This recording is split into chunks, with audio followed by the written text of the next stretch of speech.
వి gold trusted gold buyers తాకట్టులో ఉన్న మీ బంగారాన్ని విడిపించి ఈ రోజు ఉన్న మార్కెట్ ధరకే కొనబడను. ఇప్పుడే కాల్ చేయండి. Hi ma'am. హాయ్ మేడం, చాలామంది అంటే పెద్దవాళ్ళలో అయితే పర్లేదు, పక్కన పెడితే చిన్నపిల్లల్లో పేరెంట్స్ చిన్నప్పటి నుంచే మా బాబుకి ఈ టాలెంట్ ఉంది, ఆ టాలెంట్ ఉంది అని వేరే పేరెంట్స్ దగ్గర అన్నాం.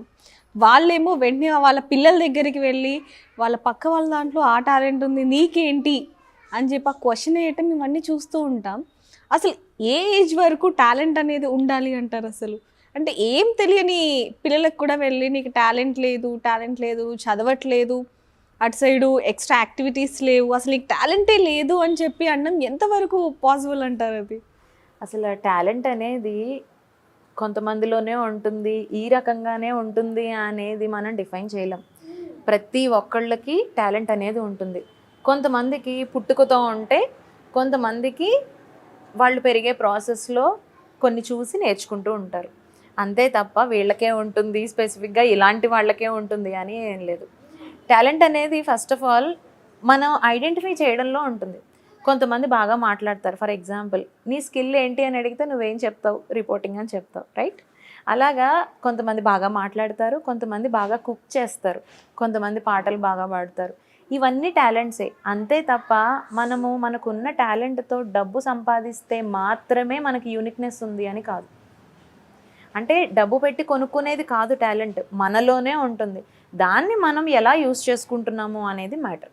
మనం చాలా వరకు కొంతమంది పిల్లల్ని చూస్తూ ఉంటాం మేడం. అప్పుడే పుట్టిన కొంతమంది అంటే కొన్ని మంత్స్ ఉన్న బేబీస్ కలర్స్ని ఐడెంటిటీ చేయటం, భగవద్గీతని చెప్పటం. ఒక అమ్మాయి రీసెంట్గా 12 years అమ్మాయి కూడా భగవద్గీతని చెప్పటం, కానీ శ్లోకాలు చదవటం, 150 minutesలో చెప్పటం, సెకండ్స్లో చెప్పటం, ఇలా చాలా చూస్తూ ఉంటాం.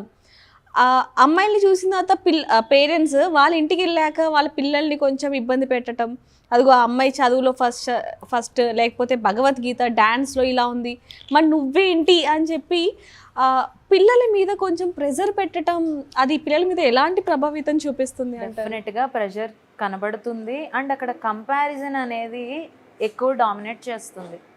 కంపారిజన్ అనేది ఉండడం వల్లనే ఇష్యూస్ అన్నీ రైజ్ అవుతాయి. వాళ్ళకి అది ఉంది, నీకేమీ లేదు అనే కంటే కూడా వాళ్ళల్లో కూడా కొన్ని టాలెంట్స్ ఉంటాయి, దాన్ని ఐడెంటిఫై చేయాలి, దాన్ని ఒక స్కిల్గా డెవలప్ చేయాలి. మనకి అసలు టాలెంట్ అనేది మనలో ఎలా ఉంది, టాలెంట్ అనేది పిల్లల్లో ఎలా ఉంది అనేది ఎలా ఐడెంటిఫై చేయాలి? ఇప్పుడు మనకు ఒక పని ఏమైనా ఇచ్చినప్పుడు మనం ఎంతసేపు అయినా ఆ టాస్క్ మీద ఉండి విసుగు రాకుండా ఆ టాస్క్ ఏదైతే కంప్లీట్ చేస్తామో అది మన టాలెంట్ అవుతుంది. కొంతమంది కంటిన్యూషన్గా మాట్లాడగలరు, కొంతమంది ఎన్ని పాటలైనా పాడగలరు. వాళ్ళకి అదొక హాబీగా పెట్టుకుంటారు, ప్రాక్టీస్ కూడా చేస్తూ ఉంటారు. అప్పుడు అదే కదా అప్పుడు స్కిల్గా డెవలప్ అవుతూ ఉంటుంది.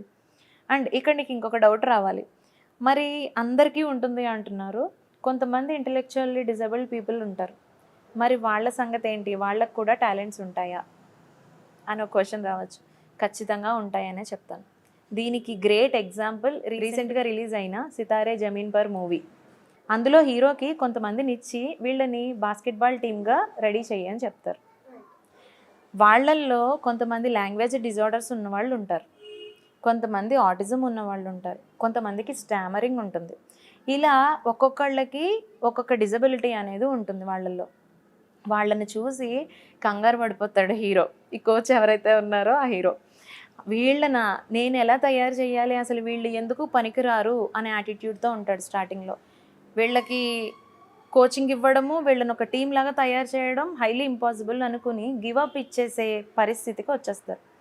అప్పుడు ఒకళ్ళ మాటలకి ఇన్ఫ్లుయెన్స్ అయ్యి వాళ్ళని అబ్జర్వ్ చేయడం స్టార్ట్ చేస్తారు. అక్కడ తనకు అర్థమవుతుంది వీళ్ళకి ఉన్న డిజబిలిటీని పక్కన పెట్టి వాళ్ళు లైఫ్లో ముందుకు వెళ్తున్నారు. ఎందుకంటే ఎవరి లైఫ్లో వాళ్ళు వాళ్ళ ప్రాబ్లమ్ని పక్కన పెట్టేసి చాలా కాన్ఫిడెన్స్తో ముందుకు వెళ్తున్నారు. వాళ్ళందరిలోనూ ఏవో ఒక టాలెంట్ ఉంది. కొంతమంది పెయింటింగ్ చేస్తారు, అందులో కొంతమంది రెస్టారెంట్ నడుపుతారు. ఇలా ఒక్కొక్కళ్ళకి ఒక్కొక్క స్పెసిఫిక్ టాలెంట్ అనేది ఉంది. వాళ్ళల్లో వాళ్ళు ముందుకు వెళ్తున్నప్పుడు నేను ఎందుకు చేయలేను, ఒక టీమ్గా నేను వీళ్ళని ఎందుకు తీర్చిదిద్దలేను అనే స్పిరిట్ తోటి వాళ్ళకి కోచింగ్ ఇవ్వడం స్టార్ట్ చేస్తారు. ఒక్కొక్కళ్ళు అద్భుతంగా పర్ఫామ్ చేసి ఫైనల్స్కి వస్తారు. అవును, ఫైనల్స్కి వచ్చిన తర్వాత రన్నర్ అప్స్గానే ఉంటారు వాళ్ళు. కానీ వాళ్ళ కాన్ఫిడెన్స్ అండ్ పాజిటివ్ యాటిట్యూడ్ ఎలా ఉంటుంది అంటే వాళ్ళు సెకండ్ వచ్చినా కూడా కోచ్ బాధపడుతూ ఉంటారు, అయ్యో ఇంత కష్టపడ్డాం మనం ఓడిపోయాము అని. వాళ్ళు ఎలా మోటివేట్ చేస్తారంటే కోచ్ని, సెకండ్ వచ్చినా కూడా మనం గెలిచినట్టే కదా అంటే వాళ్ళల్లో కాన్ఫిడెన్స్ లేదా, మనలాగే ఎమోషన్స్ ఉన్నాయి, మనలాగే టాలెంట్స్ ఉన్నాయి, మనలాగే మెమరీ ఉంది, అన్నీ ఉన్నాయి. కాకపోతే ఆ గ్రూప్ ఆఫ్ పీపుల్తో కంపేర్ చేస్తే ఐక్యూ అనేది కొంచెం తక్కువగా ఉంది, అంతే తప్ప వాళ్ళల్లో టాలెంట్ లేకుండా లేదు. మరి ఇక్కడ టాలెంట్ అనేది ఎవరి సొత్తు కాదు అని ప్రూవ్ అయ్యిందా లేదా? రైట్. మనం చాలా వరకు చూస్తాం మేడం, అంటే ఐక్యూ తక్కువ ఉన్న వాళ్ళకి అసలు టాలెంట్ ఉండదు. ఇలాంటి మనం బయట నుంచి కూడా చాలా వాళ్ళు ఫీల్ అవుతూ ఉంటారు, సఫర్ అవుతూ ఉంటారు, అరే నాకేం లేదు వీళ్ళందరూ ఇలా మాట్లాడుతున్నారు అని చెప్పి వాళ్ళు ఉన్న టాలెంట్ని కూడా గుర్తించకుండా వాళ్ళు బాధపడిపోతూ ఉంటారు. సో అలా కాకుండా వాళ్ళు ఏదైతే ఇలా అన్నారో, సో నాలో ఈ టాలెంట్ ఉంది నాకు తెలుసు అని చెప్పి చూపించాలి, కానీ వాళ్ళు డిసప్పాయింట్ అయిపోయి బాధపడిపోయి అంతవరకు ఎందుకు. ఆటిజం ఉన్న వాళ్ళల్లో రిపిటేటివ్ బిహేవియర్ అనేది మనం చూస్తాం, వాళ్ళల్లో వన్ ఆఫ్ ద సిమ్టమ్ అది. అలా రిపిటేటివ్ బిహేవియర్ ఉన్నప్పుడు వాళ్ళు ఒక పనిని ఎంతసేపు చేయడానికైనా బోర్ ఫీల్ అవ్వరు, చాలాసేపు ఒక టాస్క్ మీద ఉండిపోతారు, చాలా మందిలో ఉంటుంది సిమ్టమ్.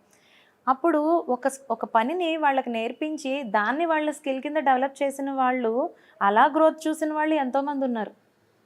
అంటే టాలెంట్ అనేది ఆటిజం ఉన్న పిల్లల్లో కూడా ఉంది కదా, మరి ఎందుకు ఐడెంటిఫై చేయడంలో మనం ఫెయిల్ అవుతున్నాం? ఇది పేరెంట్స్ మిస్టేక్ అని చెప్పాలి, ఇది ఆలోచించాలి ఇది ఒక్కసారి. నిజంగానే మేడం, చిన్నపిల్లలు కూడా టాలెంట్ ఉంది అనేది కూడా మనం చాలా కేసెస్లో చూసాం. నిజంగానే టాలెంట్ అనేది ఎవరి సొత్తు కాదు అనేది కూడా నిరూపించారు. Thank you ma'am, thank you so much. Thank you. For more videos like this, subscribe Big TV channel.